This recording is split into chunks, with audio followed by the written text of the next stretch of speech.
सरकार मेरी है, ना रब मेरा है। ना सरकार मेरी है, ना रब मेरा है, और ना ही ये बड़ा सा नाम मेरा है। बस इतनी सी बात का गुरूर है मुझे कि मैं भारत की हूं और ये भारत मेरा है और ये भारत मेरा है। परंतु एक वैचारिक बीमारी हमारे समाज में मुझे नजर आती है। कहा जाता है हम दुनिया के सबसे बड़े लोकतंत्र हैं, जहां हिंदू पैदा होते हैं, मुस्लिम, सिख और ईसाई भी पैदा होते हैं, लेकिन बदकिस्मती है अब इंसान पैदा नहीं होते। और मेरे विचारों में ना हिंदू की जरूरत है, ना मुसलमान की जरूरत है। राष्ट्र निर्माण के लिए केवल अच्छे इंसान की जरूरत है, केवल अच्छे इंसान की जरूरत है।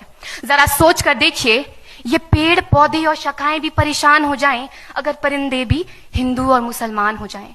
एक शैक्षणिक बीमारी भी हमारे समाज में मुझे नजर आती है, और बड़े ही आश्चर्य की बात है, जिस देश ने पूरी दुनिया को तक्षशिला और नालंदा देकर के विश्वविद्यालय शिक्षा की बुनियाद रखी, आज विश्व के 100 सर्वश्रेष्ठ विश्वविद्यालयों में हमारा एक भी विश्वविद्यालय खड़ा नहीं हो पाता। जहां एक और हमारे पास IIT, IIM और NIT जैसे शिक्षण संस्थान हैं, तो वहीं दूसरी ओर इस देश के गरीबों को बेरोजगारी की जमात में खड़ा करने के लिए उनके हाथ में सर्व शिक्षा अभियान का झुंझुना पकड़ा दिया जाता है।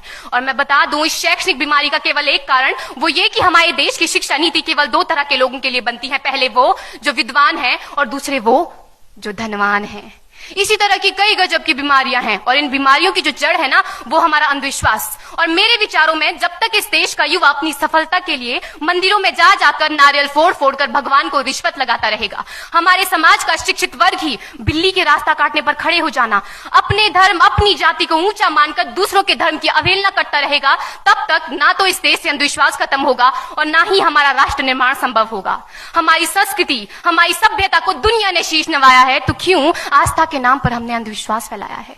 मेरे विचारों में हमारा राष्ट्र निर्माण तब संभव होगा जब इस देश में महिलाओं की पूजा नहीं, उनकी इज्जत की जाएगी। राष्ट्र निर्माण तब संभव होगा जब हम जातिगत आरक्षण नहीं बल्कि सामाजिक सशक्तिकरण पर बात करेंगे। राष्ट्र निर्माण तब संभव होगा जब स्वच्छता अभियान में केवल सरकार नहीं बल्कि सड़क पर चलने वाला हर एक नागरिक हाथ बंटाएगा, स्वच्छ भारत स्वस्थ भारत को दिल से अपनाएगा। असल मायने में हमारा राष्ट्र निर्माण तब संभव होगा जब एक गरीब बच्चा मध्याह्न भोजन के नहीं बल्कि ज्ञान अर्जन के लिए सरकारी स्कूल की चौखट पर कदम रखेगा।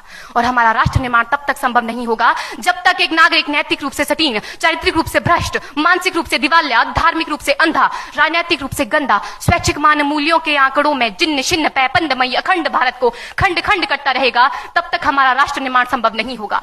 बड़ी बड़ी बातें नहीं, छोटी छोटी कोशिशें करनी होगी, क्योंकि ठोकर हमें पहाड़ से नहीं पत्थरों से लगा करती है।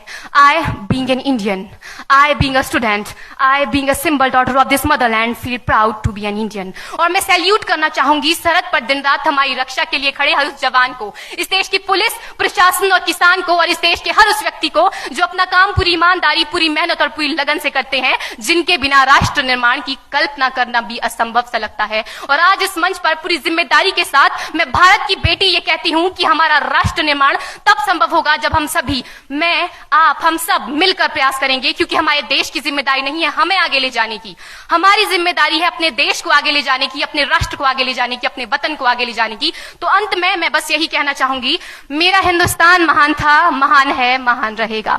मेरा हिंदुस्तान महान था, महान है, महान रहेगा। होगा हौसला सबके दिलों में बुलंद तो एक दिन पाकिस्तान भी जय हिंद कहेगा। पाकिस्तान ही क्यों, सारा जहान जय हिंद कहेगा, क्योंकि सारे जहां से अच्छा हिंदुस्तान हमारा, सारे जहां से अच्छा हिंदुस्तान हमारा।